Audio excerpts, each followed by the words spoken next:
Ever heard of a frog that hibernates in a cocoon? Don't miss this bizarre tale. First off, did you know that a group of crows is called a murder? Nature's got a dark sense of humor.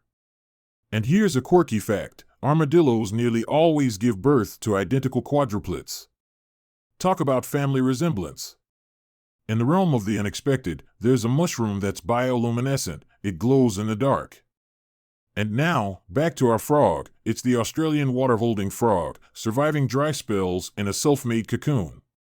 Nature never ceases to amaze. Stick around for more fascinating facts.